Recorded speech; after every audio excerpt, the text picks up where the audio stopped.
Welcome to the Overflow Worship Podcast, where we want you to thrive in the ministry God has called you to. We truly believe that God's placement has purpose, and we're here for you with encouragement and tools for the journey. Well, hello, everybody, and welcome to the Overflow Worship Podcast. I'm your host, Andrea Olson. Thank you for joining us today. Well, we've got just some amazing content and interviews and episodes ahead, and today is no different. I'm very excited about the conversation that you are going to hear today. It's with someone who's very special and near and dear to my heart, and I'm really excited for you to meet her and to hear about her story. So we are just going to dive right in, and I want to welcome to the podcast my mom, Carol Houston. Well, hello. Hello. Thank you so much for coming and doing this. So glad to be here today. For once, you're not chasing my kids around or trying to keep them quiet. I think the last time we recorded a podcast, you had them upstairs in the back bedroom quietly. Yes, for 1 hour. Yes, 1 hour. So, well, I would love it if you would tell everybody just a little bit about where God has you right now. Well, first of all, I was thinking about this on the way here, and if you would have told me 35 years ago that we'd be doing this today, I would have said, you're crazy. But, I think about just the faithfulness of God and what He's done in my life and the season that I've been in, and there's been many seasons, but this particular season has just been so amazing. God's given me things and blessed me with so many things that I would have never imagined. And like we just talked about, all these grandbabies and just the blessing of time and the blessing of realizing that time is a blessing. My husband Jeff and I were very involved in our church. I'm been able to do, still things in the worship ministry. The Lord has opened up some amazing mentoring possibilities with my own girls and even with my own grandkids. And to find that joy, it's a simple thing, but just the beauty. And I'm grateful. Yeah. So grateful. Yeah. And well, what I hear from that is just this idea of slowing down and appreciating the moments that God sets in front of us and not passing them by. Before we continue today's episode, we'd like to invite you to the Overflow Worship Conference on October 11th and 12th in Wilmer, Minnesota. This unique event is for worship leaders and their whole worship team. We focus on small and medium-sized churches and the unique challenges that they face. This year, join Meredith Andrews, Todd Fields, Jacob Suter, Andrea Olson, and more for a weekend of encouragement and growth. For more information, visit overflowworship.com. Well, we were married in 1980, and the premise of our relationship in high school was we both loved music. And being married in the 80s was a time when the worship songs were starting to be integrated into the church. Yeah. And a couple of the songs, This Is the Day was a hot song. Yes, I remember. What a Mighty God We Serve was a hot song. And we just had this, God just put us together. And I didn't even think about that at such a young age, that He had a bigger plan. Yeah. Seriously, I did not.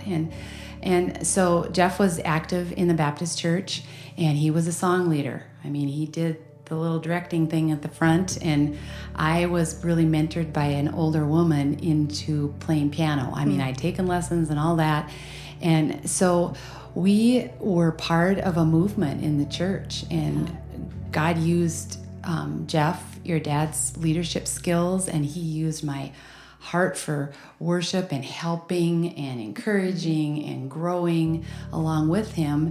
And there was a season of how do you grow a worship ministry? What does that look like in the 80s and the 90s? We were 20s, 30s. It was a lot of years of moving along with all the new things from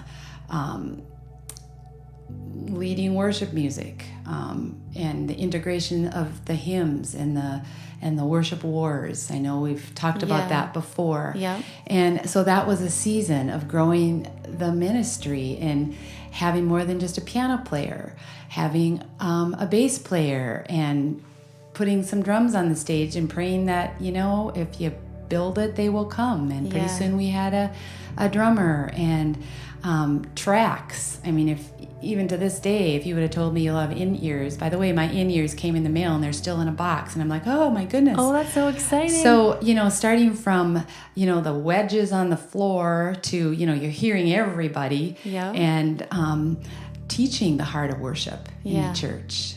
It's one thing to sing the songs, but also to have that heart. And so that was a season. Yeah. And then I moved into another season of, a little bit more technical stuff. And I was really on the front lines for a lot of years, even in my 30s and 40s and up until the early years of my 50s. So I would say in the last 3 to 5 years, I'm more in a backstage role, I feel like, and I love that. I mean, I've always loved that kind of a thing, but God put me maybe more in roles that stretched me, but yet I wouldn't trade it. I've gotten, I've grown so much in that. And so I say, the seasons that we've been in, God's been faithful. We've been willing to do the hard stuff. I mean, there's, more than anybody, some of the hard seasons in worship ministry. And maybe some people that are listening to this today are in a hard season. But I just have to say, God's faithful, and you keep Him elevated and high and lifted up, and the heart of worship, and you communicate and you root out the stuff and the busyness. And I even know 3 to 5 years ago when God was calling me to a different season or stage, if you will. Yep. I didn't want to let go. Yeah. I just thought, man, I love this. If there were 2 of me, I would stay doing it. Yes. And but He had a different plan. And so I think having a willing heart to let go into a new season was very beneficial for me. Yeah. Well, it's a hard thing for us. We've been talking about this here sitting for a while before we recorded this podcast, but it's a hard thing for anybody, especially in ministry, I feel like, and maybe even more so in music. But it's hard for us to not get our identity wrapped up in what we're doing, or not be, identified by this. For me, it would be, who am I without music? Who am I if I'm not a worship leader? And that's really hard to combat, and it's really easy to get to that place. And then how do we get out of it?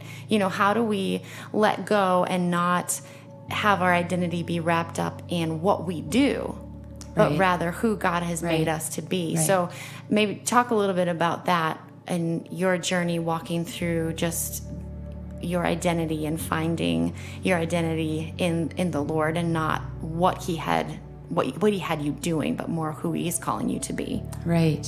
There was a season in our church where, I think I lost track of that, to be honest. I didn't think I did. Just the busyness of the ministry. And it's all good, right? Yeah. I mean, totally. Ministry is all good. And one of the worship pastors that we've had, he said something once, and I kind of dismissed it, and I've told him this, He said, just don't take yourself too seriously. And I looked at that and I said, well, this is serious stuff. This is serious stuff. And I felt like I just continued to have to do more and more and more. And it was my own thing. And I was at a women's conference, and there was a gal that was speaking that said something about having idols. And this was kind of pivotal for me as I think about it. I said to myself, what idols do I have? I don't even know. And it took me 10 minutes into the conference where the Lord just said to me, busyness and control. And I didn't even realize that. And that just kind of led on a journey for me just to spiral out of that.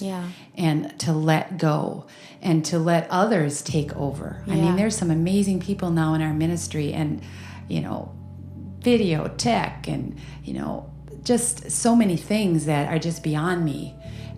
But in letting go, God opened up so much more for me, and plus he gave me peace in my heart. Yeah. And plus he gave me the foresight to see that you can only handle so many balls in the air for so long. Right. And, I know you know that as a mom. I know you know that as a worshiper.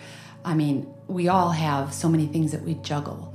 And, but it all comes crashing down. It does. And I feel like God gave me this kind of little warning thing that said, Carol, you need to start to, slow down, rewind, and take some time to just soak in my presence. And for a while, it probably took me a year, that I had this busy mentality. And since then, as I've waited on the Lord, he has brought me into a new season. Yeah. And, as we were chatting beforehand, you said something about deepening your roots. He's used this time of having you step into a different season. It's not that he's completely had you step away, but just kind of into a different role. And you said he's used this time to help you deepen your roots. And so as we come to, the last section of this episode, what could you say to worship leaders who are listening, to people who are maybe a young aspiring worship leader or a team member who's feeling stretched or worn out? How can they invest in themselves? How can they work to deepen their roots? And then how can they maybe hand some things off or, let other people lead? That sounds like maybe a silly question, but it's something that we got to figure it out, because it's obviously easier said than done to let go of those things. So I guess wrapped up in all of that is just two questions. How did you learn to let go and find peace with that? And then what can you tell people to encourage them as they seek to deepen their roots? I think it came for me to just really listen to what God was saying. Still the noise. I was in my, early 50s. And one of the verses that is really important to me in these last days are in it, and I think it's so important that we take time to be still before the Lord and wait patiently for him. Yeah. And that's Psalm 37:7. And the roots were a little bit parched Yeah. in some of the seasons. And they weren't as strong as I wish they would have been, because I think if they would have been deeper, I would have weathered some of that a little bit better. Not that I would trade any of it, because God uses everything, right? Yeah. And so for the worship leaders out there, people on worship teams, I say this all the time, it's just like we have to take time to still the noise. We have to invest in the places in our heart that need to grow.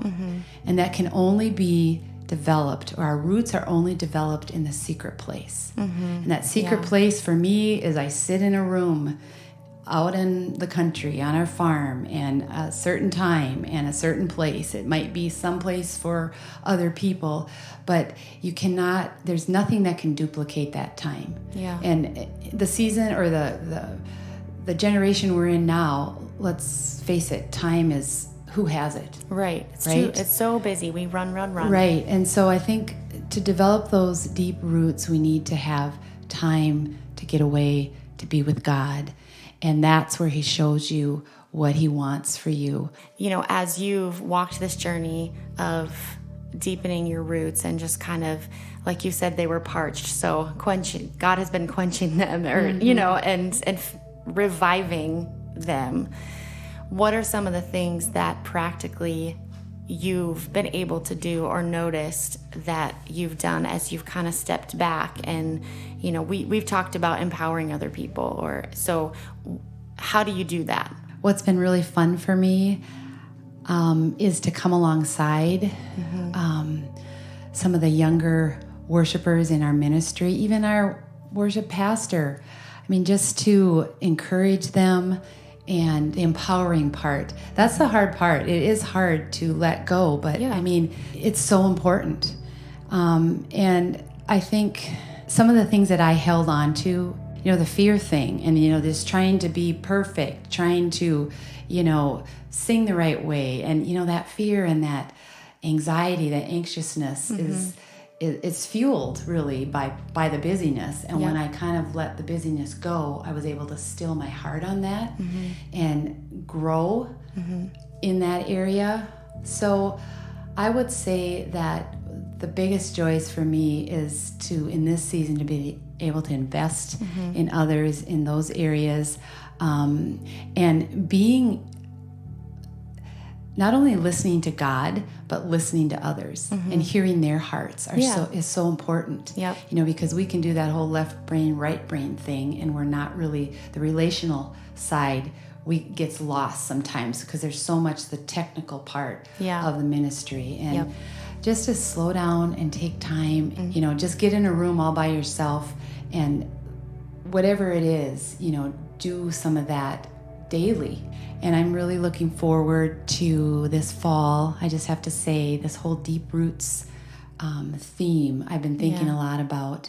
And I would just be as bold to say that you cannot not afford to take that time to get away, because every conference I've been to, the worship time, the speaking time, just the whole thing, it's just meant to fill you up. And let's face it, ministry is busy. I see it all the time. You don't have margin, and margin is such a big thing. And this gives us some margin. This gives us some space. This gives us some time to gather together of like-mindedness, and just to lay and fall flat on your face before the Lord and say, God, fill me, equip me, bring me into that next season, whatever that is, and to be willing to move where God will want to take you. I think is such a huge thing. And I can't say enough about being still before Him and waiting patiently and listening. And then when we do that, we have what we need to grow and thrive. Yeah, absolutely. I love that. I think it's just so neat to sit and have a conversation with you. We were talking beforehand, saying that usually our conversations involve children crawling on both of us, and it's what's for lunch, or what's for snack, or should we go to the park, or it's just busyness of life and kids. But I love having this chance to chat about ministry life. And for those of you who are listening out there, I hope that you're encouraged, and that your takeaway today is, it's important for us to be still, and it's important for us to be willing. Be still.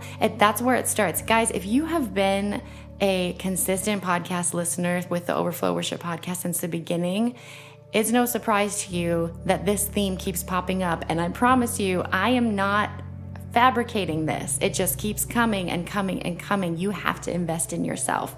And it's not even a conference promotion. I'm not telling people to say that, but it's just whatever it is, be still and invest in yourself, and everything else is going to fall into place. And when I say invest in yourself, I mean in your relationship with the Lord, being still before the Lord and saying, okay, God, what do you see in me? What's that psalm that says, search my heart, O God, and know my thoughts. Try me and know all my anxieties. See if there's any wicked way in me, and lead me in the way everlasting. That's a great place to start, in being still before the Lord.